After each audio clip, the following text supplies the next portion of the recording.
If you haven't been watching the CISO series video chat, you probably missed this. We've had Active Directory since the Windows ME days, and we all remember the wonderful world of ME. I had completely forgotten about it. Many of us want to.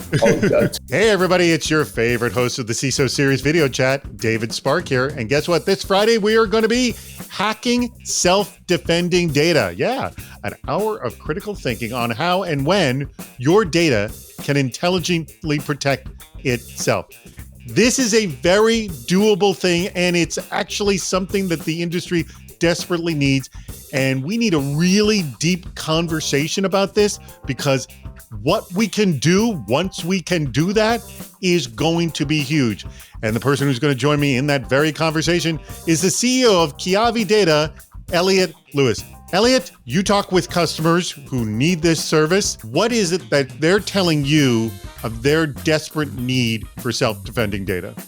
When data is able to protect itself, now we're going to shift from all kinds of network infrastructure and application infrastructure and storage infrastructure and encryption and identity. All of those are important, but now it's going to be embedded into data itself. How do I do data policy?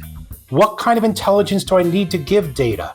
And how do I prepare my staff for the next phase of cybersecurity technology of self-protecting data? With self-protecting data, a lot of the things you did before, you don't have to do anymore.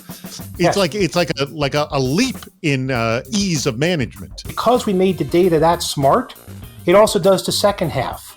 It reports in near real time all of its own forensics. It can say, here's who has me, what they're trying to do, whether I opened up or not, and do it in near real time from the data itself with no secondary systems, because the data is that smart now. So it's definitely a paradigm shift in thinking on both sides of protection and intelligence and forensics, because the data can do this all. What do you want from our community during this hour of our video chat? How does this change your thinking?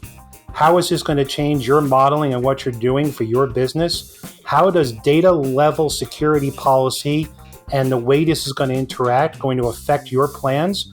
How do we do this paradigm shift? Because it takes groundswell and mind share. And this is the right group to figure that out.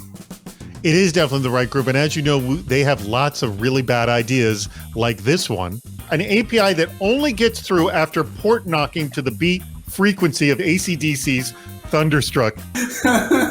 And also joining us for the video chat is someone who's not a stranger to the CISO series, my co-host with Defense in Depth, and he's also been a part of the CISO series. It is Steve Zalewski, the CISO for Levi Strauss, and actually the day he's going to be on will be his very last day as CISO of Levi Strauss, believe it or not. We're not kicking him out. It's his own choice to go. But he's going to be a great participant. I love having him on the show.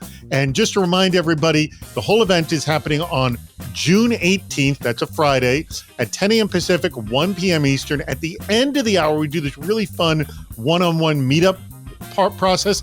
It's kind of like cybersecurity speed dating. You definitely want to stick around for that, because a lot of people end up doing business or getting hired or hiring someone after that initial meeting. I've heard many, many cases that you never know who you're going to meet. So to register for the event, wherever you're watching this video, there's a link to register for the event, but you can always go to CISOseries.com and click the register for video chats button. We look forward to seeing you this Friday.